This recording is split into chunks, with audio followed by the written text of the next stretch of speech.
What you gotta realize is that the working man in the United States is considered by politicians, the media, academia, and even in their own homes to be at the lowest of the totem pole. But yet, they are the ones who are supposed to work the hardest, work the longest, suffer the most workplace accidents that are fatal, pay the taxes, build the buildings, lay the concrete, pave the roads, and not complain about it. And after they work and come home, if they would just want some good sex or a hot meal on the table, they're sexist. You see, a man, especially the working man, has to go out of his way to please everyone in society. But no one in society gives a damn about him. There are many things that made America great, but there are two things that made America an economic powerhouse. America really took off and became a power, both military and economic, in the 1900s. Late 1800s when they started the railroads, and early 1900s. That's because, number one, you had innovation. You had Thomas Edison. You had Nikola Tesla. J.P. Morgan could find businesses that were going to be profitable. The first venture capitalist. I talked about him in a previous video if you're interested in that. Andrew Carnegie. U.S. Steel built the United States. You had Henry Ford. All of that steel that built the United States was laid by who? Those cars were made by whom? The working man. The second thing that made America great economically is the working man. The working man would lay the bricks, create the mortar, pay the taxes, do everything he had to do to provide for his family. The working man did not want a handout. The working man did not want anyone to go out of their way to accommodate them. My grandfather, who is deceased now, served in World War II. He helped save Europe from the Nazis. He was in the Navy. What did he want when he got home? He wanted a job. He didn't want $15 minimum wage. He didn't expect free college. He just wanted to be able to work and be left alone. Even though he put his life on the line for the country. He worked at a mill, building things. Went without a job for 2 years and bought things on credit. And those are the heroes, not the athletes, not the celebrities, but the working man. And yet they are getting shitted on by every group, even their own family. Even the dog and the cat rank higher than the working man. After working over 40 hours a week, the working man is supposed to not stay home, drink beer, watch the football game. No, that means he's a terrible guy because he's actually doing something that is beneficial to him. The guy is supposed to sacrifice everything for the woman. He's supposed to go shopping with her. He's supposed to go out. See, she's been at home, so she wants to go out. The man wants to stay in, but he doesn't do it. Any man that goes out of his way to be a simp bitch for a woman, serve her hand and foot, pay all the bills, is considered a good man. But any guy that says, fuck these bitches, and he wants to work, provide for society, pay taxes, he wants to do what's in his own interest on his spare time, he's an asshole because he is not bending over backwards to accommodate somebody else. See, it's always the man that is supposed to sacrifice. It's always the man that's supposed to do all the work. So I'm going to get into some economic facts and myths that will prove my point, and it will show you a little bit of how the media likes to omit certain things, or they like to frame certain narratives to match up with their progressive ideologies. The U.S. labor force was approximately 160 million persons in January 2018. According to the United States Census, the population was 327.2 million. And this is in 2018. That is the latest numbers that I could find. Now, 160 million, which is how many people work, if you use that in terms of percentage of the entire population, which is 327.2, is roughly 48.89%. So you round that up, it's about nearly 49, half the population. And so half the population is the working man. According to a 2017 Gallup poll, 4.5% of adult Americans identify as LGBT.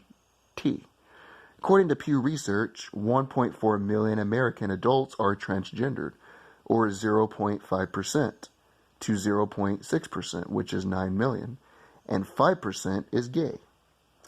Now, I don't care who you have sex with. I don't care if you cut your dick off. I don't care what the hell you do on your own time. That's your prerogative. But why do we have major political candidates, media outlets, college professors, entire law firms and outlets that are more concerned with 0.055%, not even 1% of the population? But we're supposed to bend over backwards. Our worry every day is not supposed to be, are we going to be able to get bread on the table? Are we going to be able to pay our bills? Are we going to be able to get that next paycheck? We're supposed to worry about some person who's transgender.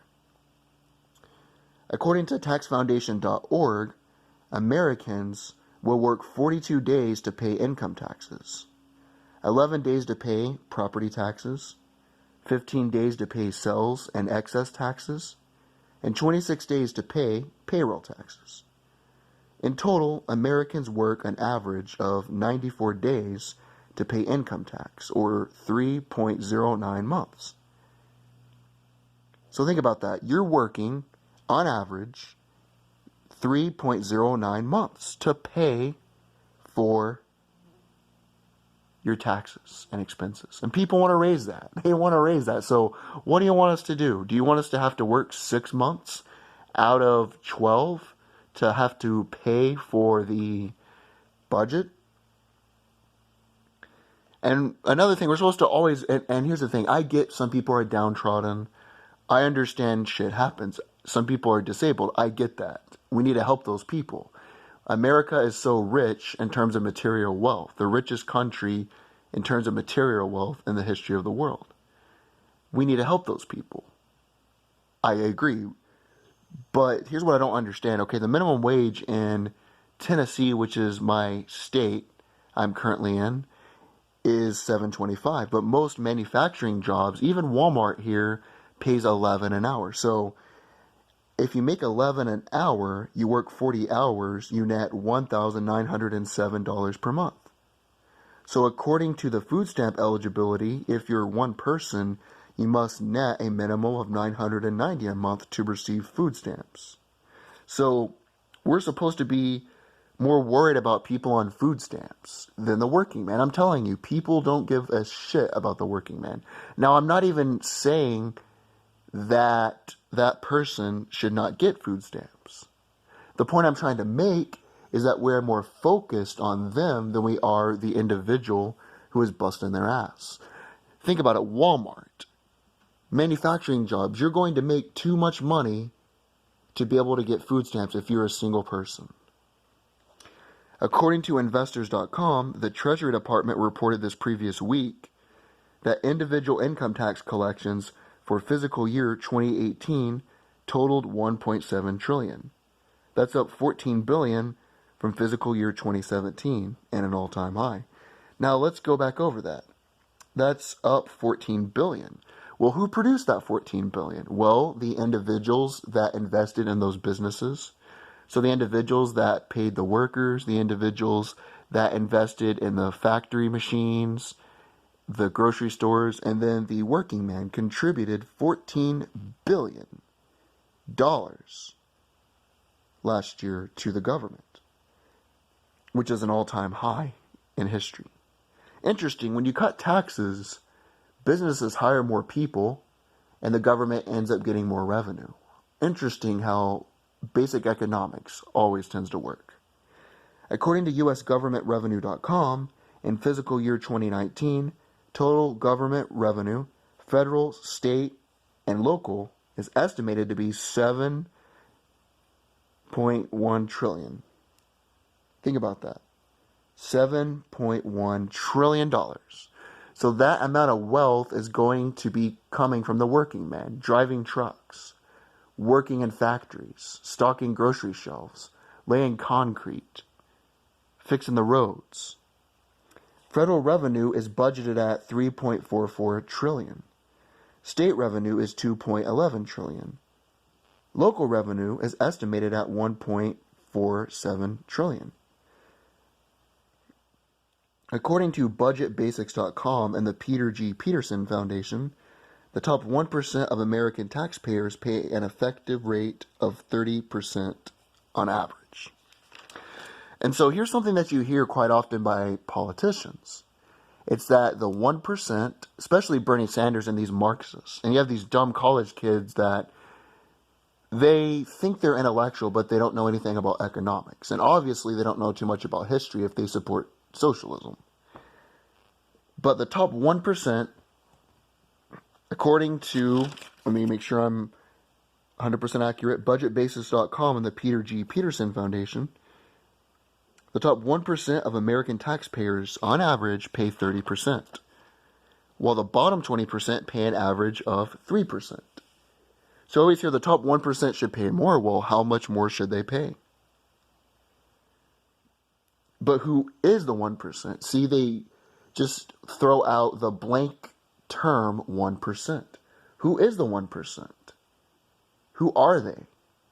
That was my main question. When I keep hearing about the 1%, I'm trying to figure out, are you talking about billionaires like Bill Gates and Warren Buffett? Or are you talking about an individual that maybe makes $100,000 that owns a small business? Well, the Internal Revenue Service can follow individual people over the years because they can identify individuals from their social security numbers. During recent years, IRS data shows that actual flesh and blood people who were in the top 1% in 1996 had their incomes go down by a whopping 26% by 2005. How can both sets of statistics be true at the same time? Because most people who are in the top 1% in a given year do not stay in that bracket over the years. Our concern should be with what is happening to actual flesh and blood human beings, not what is happening to abstract tunnel visions. According to a University of Michigan study, most of the working people who were in the bottom 20% of income earners in 1975 were also in the top 40% at some point by 1991. Only 5% of those in the bottom in 1975 were still there in 1991, while 29% of them were now in the top 1%. So the problem is, when you hear blanket statistics, it is not taking into account flesh and blood human beings. The 1%, according to this study, are the same people just at different stages of their individual lives. And it makes sense logically. Liberals are like, why does he make more than me? That's not fair.